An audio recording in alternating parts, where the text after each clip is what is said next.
यो धत्ते निजमाययैव भुवना कारं विकारोद्धितो यस्याहु करुणा कटाक्ष विभवौ स्वर्गापवर्गाभिधौ प्रत्यगबोधसुखाद्वयं हृदि सदा पश्यन्ति यं योगिना तस्मै शैलसुताञ्चितार्धवपुषे ससुवन्नमस्तेजसे। श्रीमद् शिव महापुराण को विद्येश्वर संहिता को 16औं अध्यायमा ऋषि मुनिहरूले प्रश्न गर्नुहुन्छ। ऋषिहरूले भन्नुहुन्छ, हे सुतजी महाराज, अब चाहिँ हामीलाई हजुरले पार्थिव पूजाको विधिका बारेमा जानकारी गराउनुहोस्, जुन पूजा विधिबाट सबै किसिमको अभिष्ट सिद्धि होस्, मनोकामना पूर्ण होस्। भनिसकेपछि यो प्रश्नलाई सुनेर सुतजी महाराजले भन्नुहुन्छ, हे ऋषिगणहरू हो, हजुरहरूले ज्यादै नै राम्रो प्रश्न गर्नुभएको छ। पार्थिव प्रतिमाको पूजाले सधैँ सम्पूर्ण कामनालाई साकार तुल्याउँछ र तत्कालै दुःखहरूलाई निवारण गराउँछ।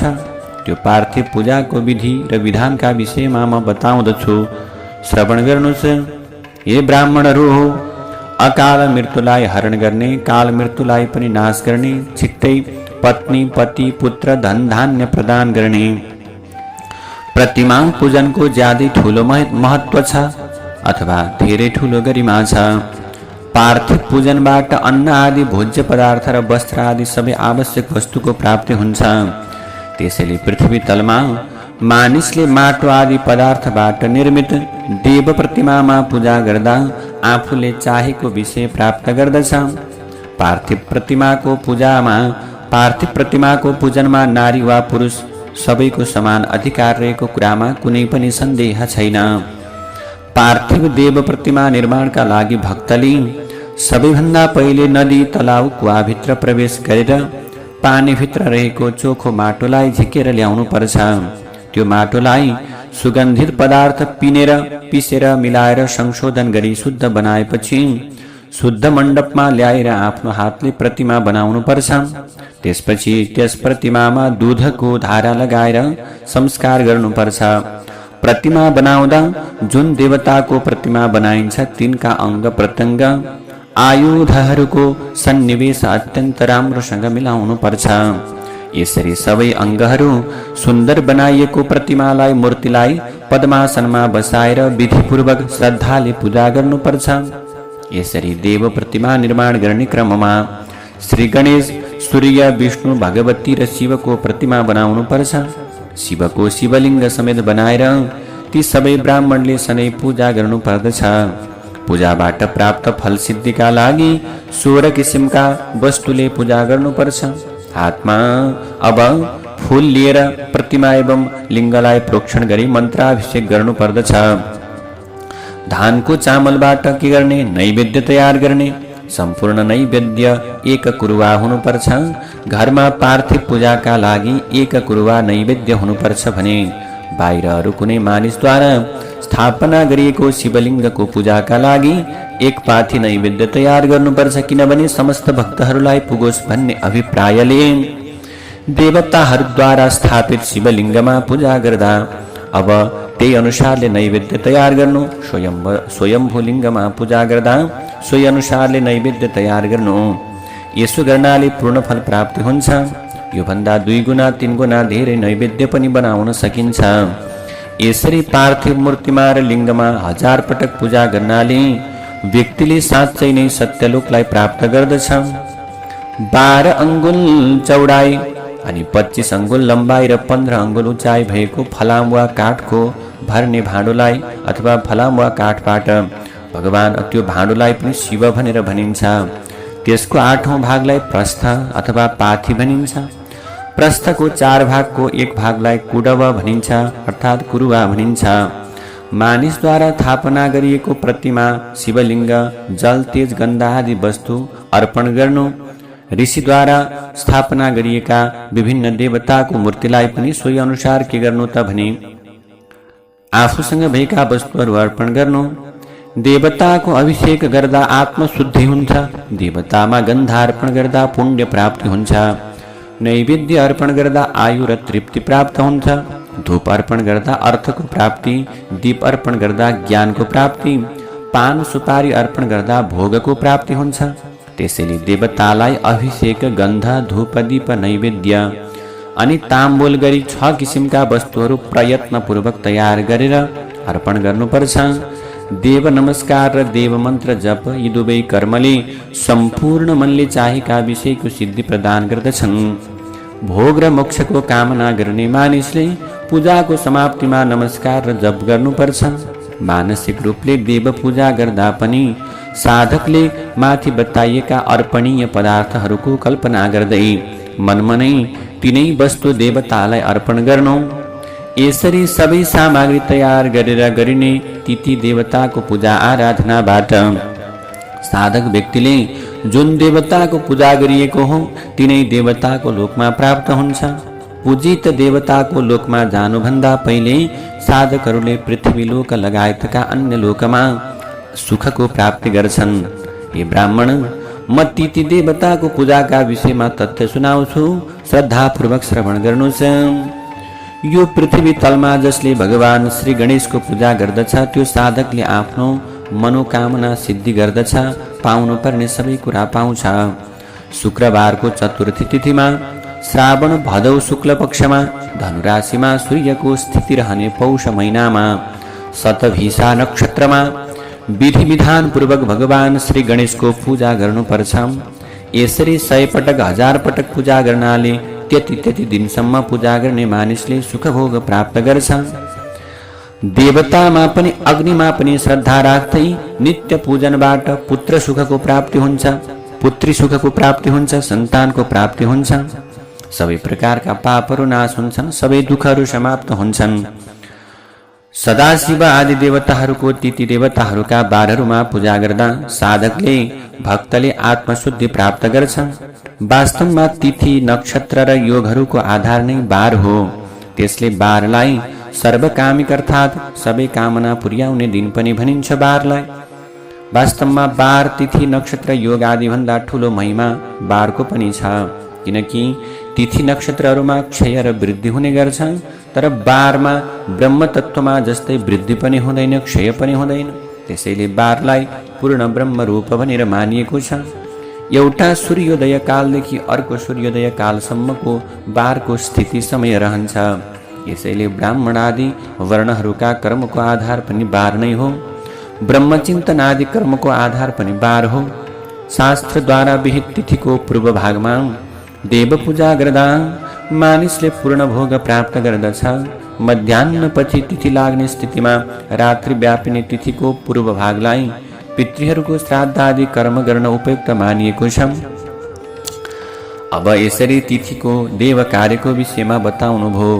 देव कार्य गर्दा चाहिँ शुभ तिथि र शुभ नक्षत्रको विचार गर्नु, बार नक्षत्र आदिलाई राम्ररी विचार गरेर पूजा जप आदि कर्म गर्नु।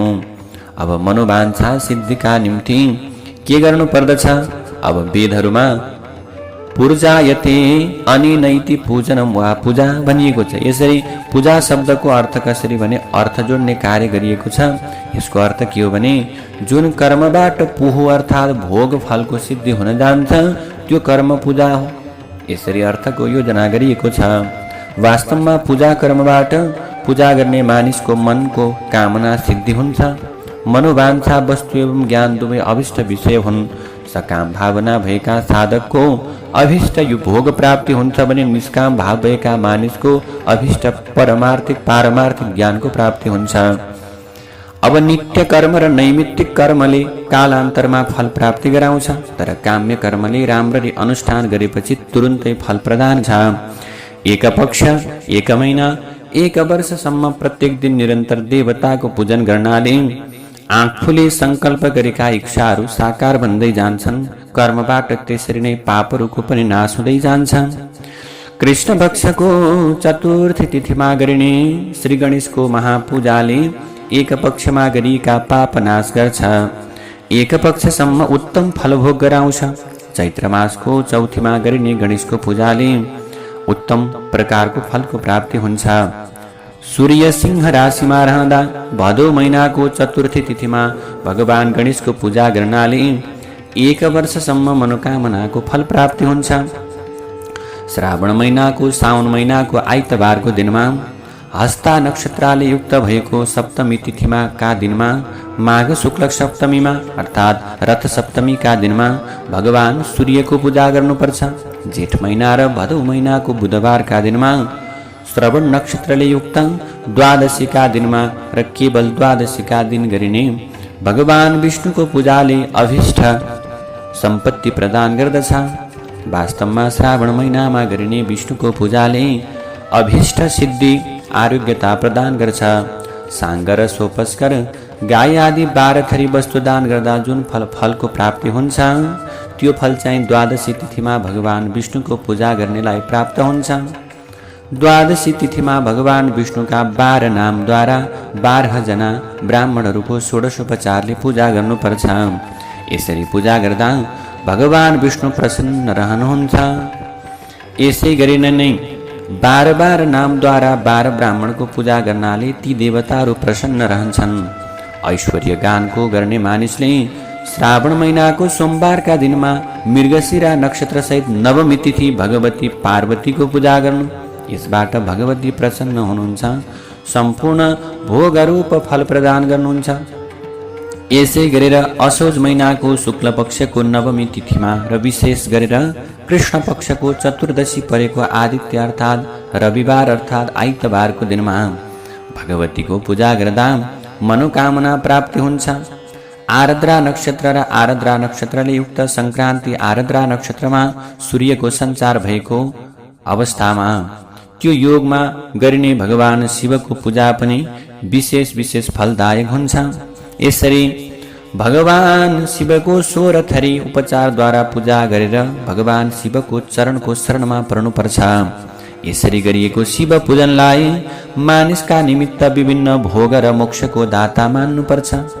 कार्तिक महिनामा विभिन्न बारहरूमा देव पूजन गर्दा विशेष फल प्राप्ति हुन्छ।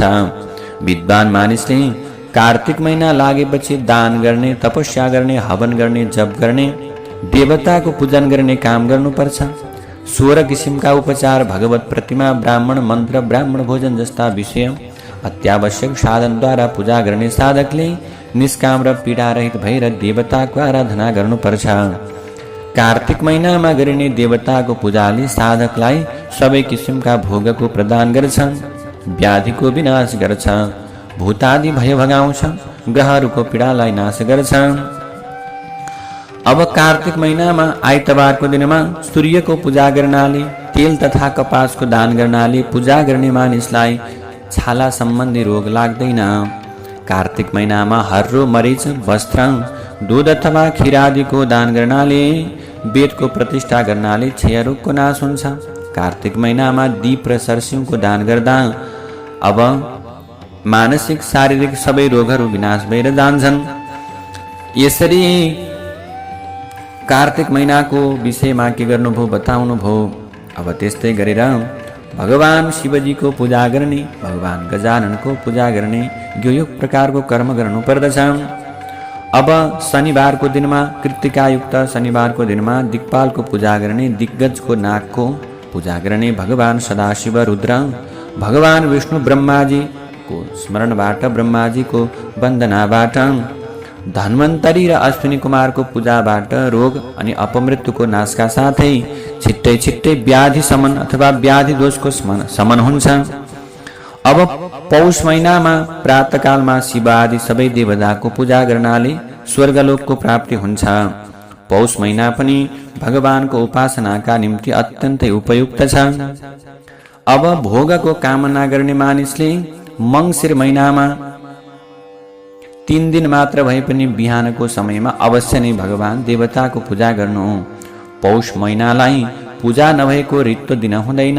उषाकालदेखि सायंकालसम्मको समय अथवा भनौँ बिहानको समयमा पौषमा गरिने पूजाको विशेष महत्त्व छ।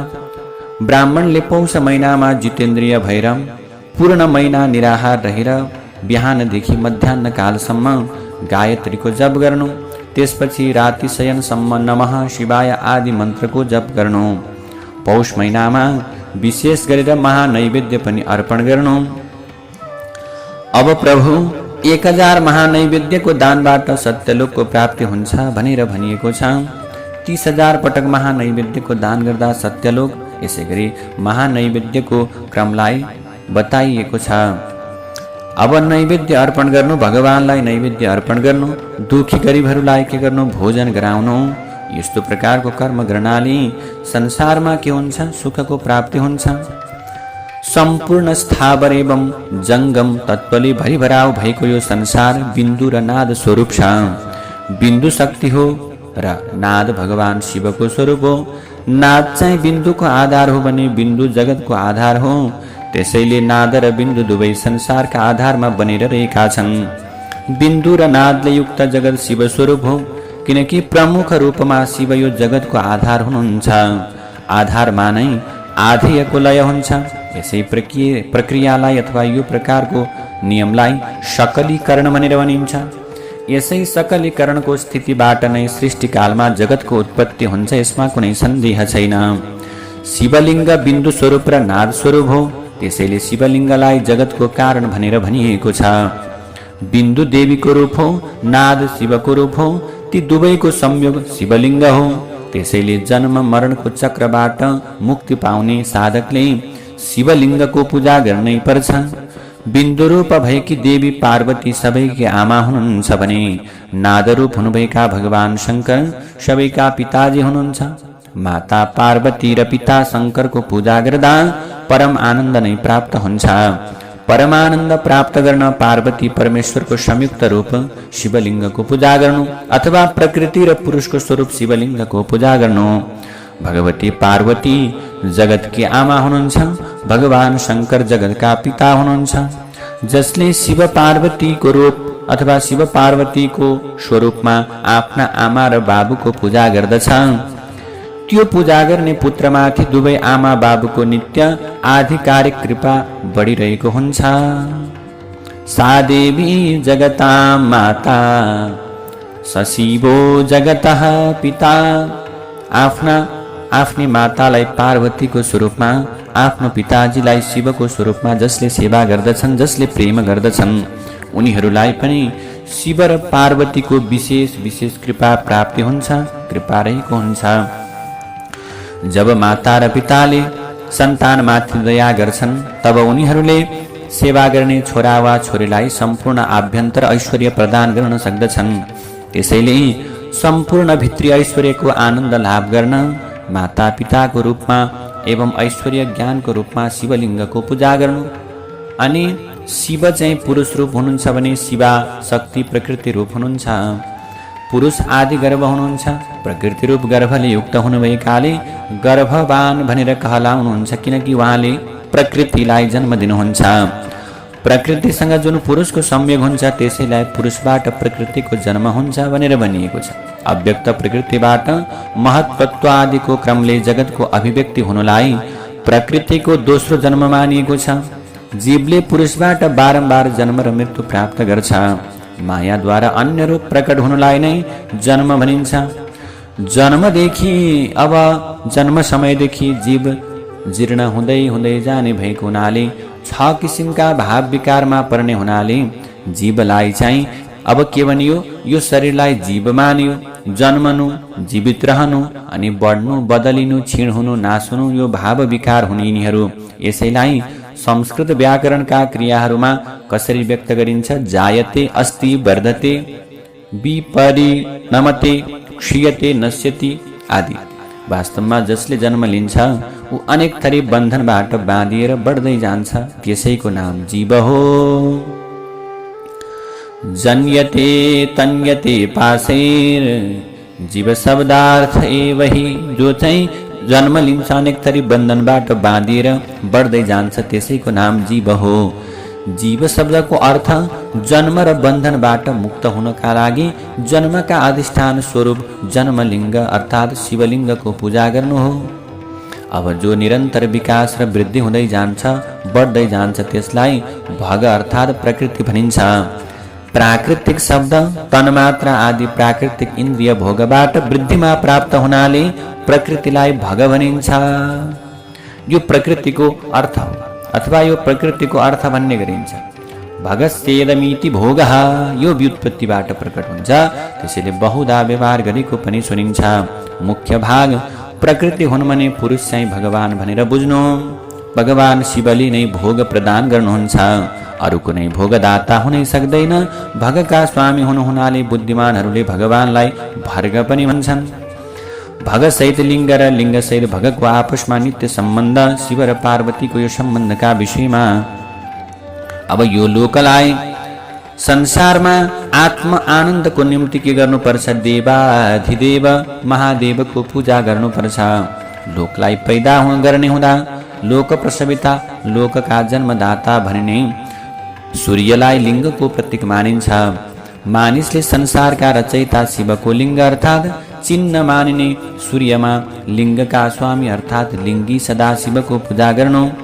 लिङ्गको वास्तविक अर्थ शिवलाई जसले त्यस रूपमा प्रकट गर्दछ त्यसलाई लिङ्ग भनिन्छ। शिव र शक्तिलाई एकाकार गराउने अर्थात् मिलाउने चिन्हलाई लिङ्ग भनिन्छ। हृदयमा भगवान शिवको प्रगाढ भक्ति भएका भक्तले उहाँको चिन्ह शिवलिङ्गको पूजा गर्दा प्रीति पैदा हुन्छ। भगवान शिव प्रसन्न हुनु भएपछि भक्तका चिन्ह कार्य समाप्त हुन्छन्। अब वास्तवमा चिन्ह कार्य भनेको के हो त? जन्म मृत्यु जरा आदि हो। चिन्ह पूजनबाट जन्मादि चिन्ह कार्यको समाप्ति हुन्छ। शिव भक्तले प्राकृत तत्व, सोम तत्व प्रधान पुष्य पत्र अथवा भनौँ पुष्पहरू, पत्र, अन्न, दूध, दही, जल आदि र अग्नि तत्व प्रधान सुवर्ण, चाँदी, धातुद्वारा भगवान शिवको पूजा गर्नुपर्छ। यसै गरी भित्री प्रकृति तत्व, श्रद्धा, भक्ति, वन्दना, परिक्रमा आदि पुरुष तत्वलाई अष्टाङ्ग योग, मन्त्र जप आदिका माध्यमद्वारा पनि भगवानको पूजा गर्नुपर्छ। यसै गरेर भगवान शिवको बार आदित्यबारका दिनमा अथवा आइतबारको दिनमा सूर्यात्मक शिवलिङ्गमा गरिने पूजाले साधकका जन्म मृत्यु जरा आदि बन्धनलाई समाप्त पार्छ। आइतबारका दिनमा महालिङ्ग अर्थात् शिवलिङ्गको ओमकार मन्त्रद्वारा पूजन गर्नुपर्दछ, श्रद्धा गर्नुपर्दछ। आइतबारका दिनमा पञ्चामृतद्वारा लिङ्गमा अभिषेक गर्नु। भगवान शिवको मूर्तिमा पञ्चामृत भन्दा पृथक गाईको दुध, गाईको घिउ, गाईको दही, मह र चिनीद्वारा छुट्टा छुट्टै अभिषेक पनि गर्नुपर्छ। मह, उखुको रस, गाईको दुध र अन्न समेत मिसाएर तयार गरिएको नैवेद्यलाई ओम मन्त्रद्वारा शिवलिङ्गमा अर्पण गर्नु। अ, उ र मबाट तयार हुने ओमकारलाई भगवान शिवको ध्वनिलिङ्ग मानिएको छ। स्वयम्भूलिङ्गलाई शिवको नादलिङ्ग भनिन्छ। यन्त्र वा अर्घा बिन्दुरूप भएका कारण उहाँको बिन्दुलिङ्ग हो। अब यन्त्र वा जलहरीमाथि आचल रूपमा प्रतिष्ठित जुन लिङ्ग छ त्यसलाई मकार लिङ्ग मानिएको छ। रथयात्रा आदिको सवारी चलाउँदा राखिने चललिङ्ग प्रणवभित्रको अब उकारका रूपमा रहेको छ, त्यसैलाई उकार लिङ्ग भनेर पनि भनिन्छ। ओम भित्र रहेको अकार पूजाको दीक्षा दिने आचार्यको आकारको प्रतीक हुनाले त्यसलाई चाहिँ अकार लिङ्ग भनेर भनिन्छ। अब यसरी अकार, उकार, मकार, बिन्दु, नाद र ध्वनिका रूपमा लिङ्गका 6वटा भेदहरू हुन्छन्, प्रकार हुन्छन्। यसरी छलिङ्गको पूजा गर्नाले साधक जीवन मुक्ति बन्दछ। यसमा कुनै पनि प्रकारको सन्देह छैन। भगवान शिवको भक्तिपूर्वक गरिने पूजा मानिसहरूका लागि जन्म मृत्युको चक्रबाट मुक्ति प्रदान गर्ने अमोघ प्रकारको उपाय हो। यसैले जन्म मृत्युको चक्रबाट मुक्ति गराउने अमोघ उपाय भनेको भगवान शिवजीको पूजा हो, जुन चाहिँ मानिसले रुद्राक्षलाई धारण गर्छ त्यसले अथवा त्यो भगवत भक्तिले मात्र पनि एक चरणको मानिएको छ, अनि जसले भस्म धारण गर्दछ भगवत भक्तिको मात्रामा 2 चरण, जसले ओमकार अथवा पञ्चाक्षरी मन्त्रको जप गर्दछन् तिनको भक्तिको मात्रा 3 चरणको मानिएको छ। जसले श्रद्धापूर्वक नित्य भगवान शिवको पूजा गर्दछन् त्यो भक्तिको मात्रा पूर्ण मानिन्छ र जो साधक पूर्ण भक्तिमान कहलाउँछ। साधकले शिवलिङ्ग अथवा शिवका भक्तको पूजा गर्नाले, शिवका भक्तको सेवा गर्नाले, सम्मान गर्नाले मोक्षको लाभ प्राप्ति हुन्छ। त्यसैले सुतजी महाराजले भन्नुहुन्छ, मुनिहरू हो जसले चाहिँ यो भगवानको शिवको महिमा वर्णन गरिएको यो अध्यायको पाठ गर्दछ अथवा सावधान भएर श्रवण मात्र गर्दछ भने पनि त्यो व्यक्तिको हृदयमा भगवान शिवमा अत्यन्त दृढ भक्ति पैदा हुन्छ र भक्ति निरन्तर बढ्दै बढ्दै जान्छ। जय जय श्री शिव महापुराणे प्रथमायां विद्येश्वर संहितायां पार्थिव पूजा प्रकारादि वर्णनं नाम षोडशोऽध्यायः। ओम नमः शिवाय। तव तत्त्वं न जानामि कीदृशोऽसि महेश्वर, यादृशोऽसि महादेव तादृशाय नमो नमः।